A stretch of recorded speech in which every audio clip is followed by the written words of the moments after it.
شروع اللہ کا نام لے کر جو بڑا مہربان نہایت رحم والا ہے۔ طاسین، یہ قرآن یعنی کتاب روشن کی آیتیں ہیں، مومنوں کے لیے ہدایت اور بشارت ہے، وہ جو نماز پڑھتے اور زکوٰۃ دیتے ہیں اور وہ آخرت کا بھی یقین رکھتے ہیں۔ جو لوگ آخرت پر ایمان نہیں رکھتے، ہم نے ان کے اعمال ان کے لیے آراستہ کر دیے ہیں تو وہ بھٹکتے پھر رہے ہیں۔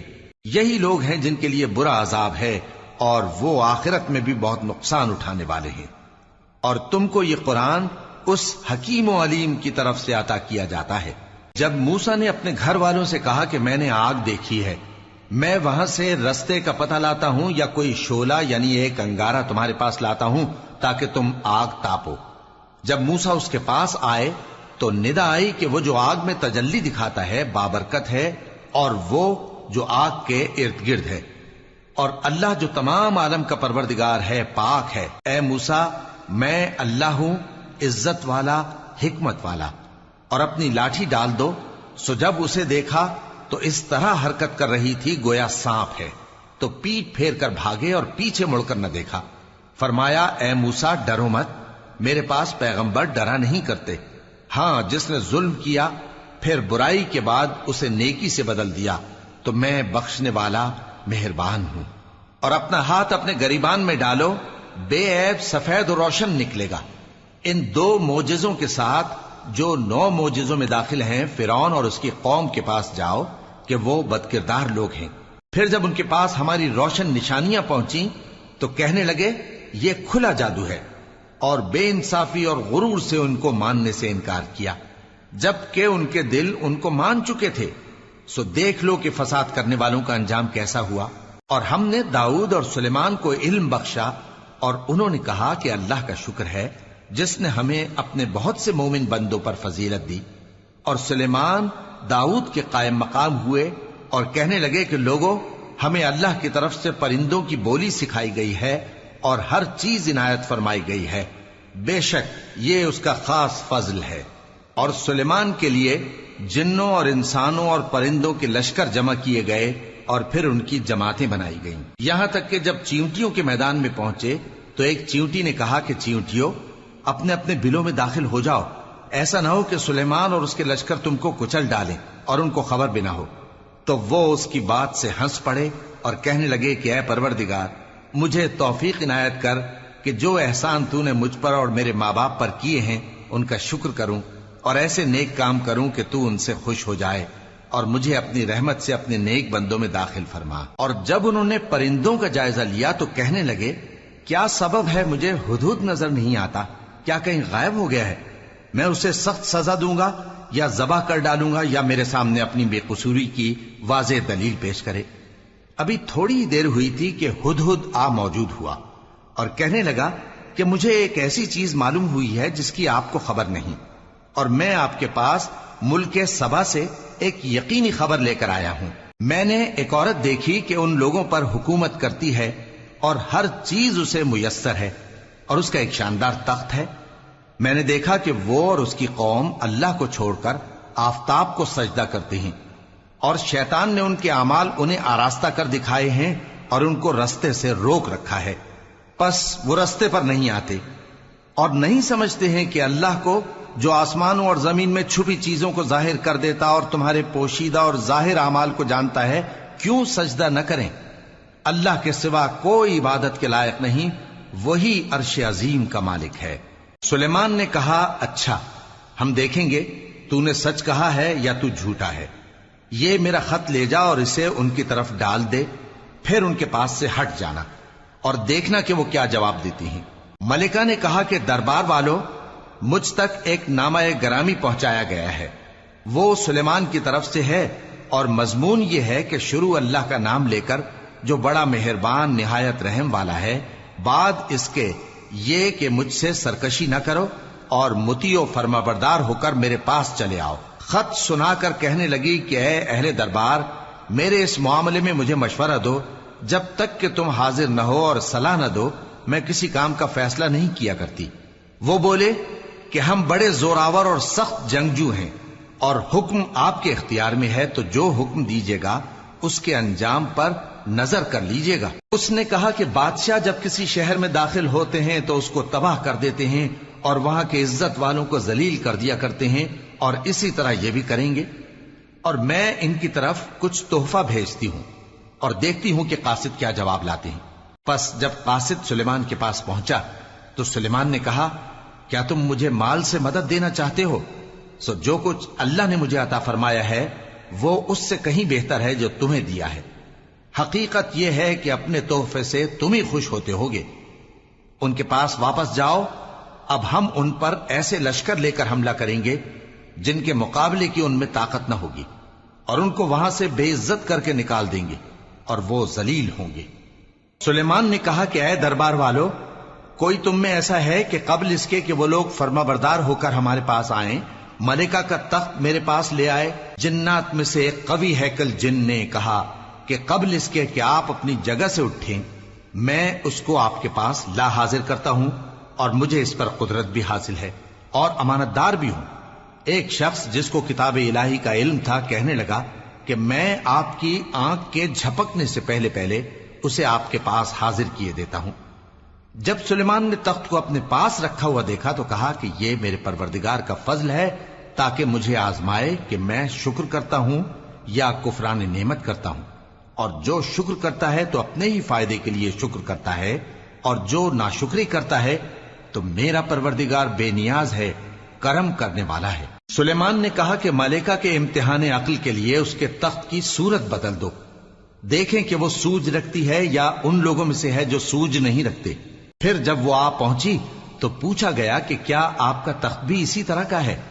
اس نے کہا کہ یہ تو گویا ہو بہو وہی ہے، اور ہم کو اس سے پہلے ہی سلیمان کی عظمت و شان کا علم ہو گیا تھا، اور ہم فرما بردار ہیں۔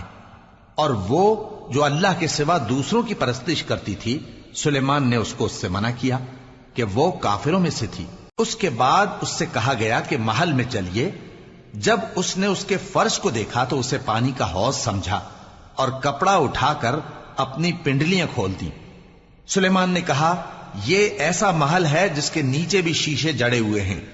وہ بول اٹھی کہ پروردگار، میں اپنے آپ پر ظلم کرتی رہی تھی، اور اب میں سلیمان کے ساتھ اللہ رب العالمین پر ایمان لاتی ہوں۔ اور ہم نے سمود کی طرف ان کے بھائی صالح کو بھیجا کہ اللہ کی عبادت کرو، تو وہ دو فریق ہو کر آپس میں جھگڑنے لگے۔ صالح نے کہا کہ اے قوم، تم بھلائی سے پہلے برائی کے لیے کیوں جلدی کرتے ہو، اور اللہ سے بخشش کیوں نہیں مانگتے تاکہ تم پر رحم کیا جائے؟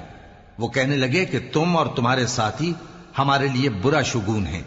صالح نے کہا کہ تمہاری بدشگونی اللہ کے پاس ہے، بلکہ تم ایسے لوگ ہو جن کی آزمائش کی جاتی ہے۔ اور شہر میں 9 شخص تھے جو ملک میں فساد کیا کرتے تھے اور اصلاح سے کام نہیں لیتے تھے۔ کہنے لگے کہ اللہ کی قسم کھاؤ کہ ہم رات کو اس پر اور اس کے گھر والوں پر شبخون ماریں گے، پھر اس کے وارثوں سے کہہ دیں گے کہ ہم تو اس کے گھر والوں کے موقع ہلاکت پر تھے ہی نہیں، اور ہم سچ کہتے ہیں۔ اور وہ ایک چال چلے، اور ہم نے بھی ایک تدبیر کی، اور ان کو کچھ خبر نہ ہوئی۔ تو دیکھ لو کہ ان کی چال کا انجام کیسا ہوا۔ ہم نے ان کو اور ان کی قوم سب کو ہلاک کر ڈالا۔ اب ان کے یہ گھر ان کے ظلم کے سبب تلپٹ پڑے ہیں۔ جو لوگ علم رکھتے ہیں ان کے لیے اس میں نشانی ہے، اور جو لوگ ایمان لائے اور ڈرتے تھے ان کو ہم نے نجات دی۔ اور لوط کو یاد کرو جب انہوں نے اپنی قوم سے کہا کہ تم بے حیائی کے کام کیوں کرتے ہو جبکہ تم دیکھتے ہو؟ کیا تم عورتوں کو چھوڑ کر لذت حاصل کرنے کے لیے مردوں کی طرف مائل ہوتے ہو؟ حقیقت یہ ہے کہ تم احمق لوگ ہو۔ تو ان کی قوم کے لوگ بولے تو یہ بولے، اور اس کے سوا ان کا کچھ جواب نہ تھا کہ لوط کے گھر والوں کو اپنے شہر سے نکال دو، یہ لوگ پاک بننا چاہتے ہیں۔ تو ہم نے ان کو اور ان کے گھر والوں کو نجات دی، مگر ان کی بیوی کہ اس کی نسبت ہم نے مقرر کر رکھا تھا کہ وہ پیچھے رہنے والوں میں ہوگی۔ اور ہم نے ان پر مے برسایا، سو جو مے ان لوگوں پر برسا جن کو متنبع کر دیا گیا تھا برا تھا۔ کہہ دو کہ سب تعریف اللہ ہی کے لیے ہے، اور اس کے ان بندوں پر سلام ہے جس کو اس نے منتخب فرمایا۔ بھلا اللہ بہتر ہے یا وہ جن کو یہ اس کا شریک بناتے ہیں؟ بھلا کس نے آسمانوں اور زمین کو پیدا کیا، اور کس نے تمہارے لیے آسمان سے پانی برسایا؟ پھر ہم نے اس سے سرسبز باغ اگائے، تمہارا کام تو نہ تھا کہ تم ان کے درختوں کو اگاتے، تو کیا اللہ کے ساتھ کوئی اور بھی معبود ہے؟ ہرگز نہیں، بلکہ یہ لوگ رستے سے الگ ہو رہے ہیں۔ بھلا کس نے زمین کو قرارگاہ بنایا اور اس کے بیچ نہریں بنائیں اور اس کے لیے پہاڑ بنائے، اور کس نے دو دریاؤں کے بیچ اوٹ بنائی؟ یہ سب کچھ اللہ نے بنایا، تو کیا اللہ کے ساتھ کوئی اور معبود بھی ہے؟ ہرگز نہیں، بلکہ ان میں اکثر علم نہیں رکھتے۔ بھلا کون بے قرار کی التجا قبول کرتا ہے جب وہ اس سے دعا کرتا ہے، اور کون اس کی تکلیف کو دور کرتا ہے، اور کون تم کو زمین میں اگلوں کا جانشین بناتا ہے؟ یہ سب کچھ اللہ کرتا ہے، تو کیا اللہ کے ساتھ کوئی اور معبود بھی ہے؟ ہرگز نہیں، مگر تم بہت کم غور کرتے ہو۔ بھلا کون تم کو جنگل اور دریا کے اندھیروں میں رستہ بتاتا، اور کون ہواؤں کو اپنی رحمت کے آگے خوشخبری بنا کر بھیجتا ہے؟ یہ سب کچھ اللہ کرتا ہے، تو کیا اللہ کے ساتھ کوئی اور معبود بھی ہے؟ ہرگز نہیں۔ یہ لوگ جو شرک کرتے ہیں، اللہ کی شان اس سے بلند ہے۔ بھلا کون خلقت کو پہلی بار پیدا کرتا پھر اس کو دوبارہ پیدا کرے گا؟ اور کون تم کو آسمان اور زمین سے رزق دیتا ہے؟ یہ سب کچھ اللہ کرتا ہے، تو کیا اللہ کے ساتھ کوئی اور معبود بھی ہے؟ ہرگز نہیں۔ کہہ دو کہ مشرکو، اگر تم سچے ہو تو دلیل پیش کرو۔ کہہ دو کہ جو لوگ آسمانوں اور زمین میں ہیں اللہ کے سوا غیب کی باتیں نہیں جانتے، اور نہ یہ جانتے ہیں کہ کب زندہ کر کے اٹھائے جائیں گے، بلکہ آخرت کے بارے میں ان کا علم ختم ہو چکا ہے، بلکہ یہ اس کی طرف سے شک میں ہیں، بلکہ یہ اس سے اندھے ہو رہے ہیں۔ اور جو لوگ کافر ہیں کہتے ہیں کہ جب ہم اور ہمارے باپ دادا مٹی ہو جائیں گے تو کیا ہم پھر قبروں سے نکالے جائیں گے؟ یہ وعدہ ہم سے اور ہمارے باپ دادا سے پہلے سے ہوتا چلا آیا ہے، کہاں کا اٹھنا اور کیسی قیامت؟ یہ تو صرف پہلے لوگوں کی کہانیاں ہیں۔ کہہ دو کہ ملک میں چلو پھرو، پھر دیکھو کہ گناہگاروں کا انجام کیا ہوا ہے، اور ان کے حال پر غم نہ کرنا، اور نہ ان چالوں سے جو یہ کر رہے ہیں تنگ دل ہونا۔ اور کہتے ہیں کہ اگر تم سچے ہو تو یہ وعدہ کب پورا ہوگا؟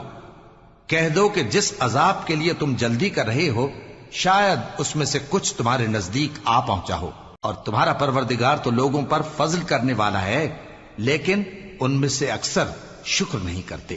اور جو باتیں ان کے سینوں میں پوشیدہ ہوتی ہیں اور جو کام وہ ظاہر کرتے ہیں، تمہارا پروردگار ان سب کو جانتا ہے، اور آسمانوں اور زمین میں کوئی پوشیدہ چیز نہیں ہے مگر یہ کہ وہ ایک کتاب روشن میں لکھی ہوئی ہے۔ بے شک یہ قرآن بنی اسرائیل کے سامنے اکثر باتیں جن میں وہ اختلاف کرتے ہیں بیان کر دیتا ہے، اور بے شک یہ مومنوں کے لیے ہدایت اور رحمت ہے۔ تمہارا پروردگار قیامت کے روز ان میں اپنے حکم سے فیصلہ کر دے گا، اور وہ غالب ہے، علم والا ہے۔ تو اللہ پر بھروسہ رکھو، تم تو صاف حق پر ہو۔ کچھ شک نہیں کہ تم مردوں کو بات نہیں سنا سکتے، اور نہ بہروں کو جبکہ وہ پیٹ پھیر لیں آواز سنا سکتے ہو، اور نہ اندھوں کو گمراہی سے نکال کر رستہ دکھا سکتے ہو۔ تم تو انہی کو سنا سکتے ہو جو ہماری آیتوں پر ایمان لاتے ہیں، پھر وہ فرما بردار ہو جاتے ہیں، اور جب ان کے بارے میں عذاب کا وعدہ پورا ہوگا تو ہم ان کے لیے زمین میں سے ایک جانور نکالیں گے جو ان سے باتیں کرے گا۔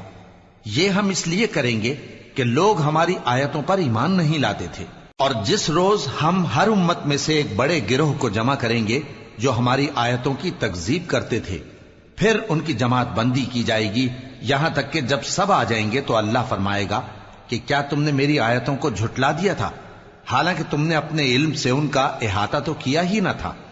بھلا تم کیا کرتے رہتے تھے؟ اور ان کے ظلم کے سبب ان کے حق میں وعدہ عذاب پورا ہو کر رہے گا تو وہ بول بھی نہ سکیں گے۔ کیا انہوں نے نہیں دیکھا کہ ہم نے رات کو اس لیے بنایا ہے کہ اس میں آرام کریں، اور دن کو روشن بنایا ہے کہ اس میں کام کریں؟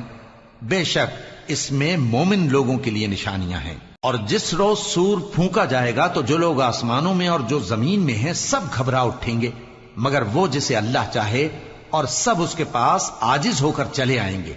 اور تم پہاڑوں کو دیکھتے ہو تو خیال کرتے ہو کہ مضبوط جمے ہوئے ہیں، مگر وہ اس روز اس طرح اڑتے پھریں گے جیسے بادل۔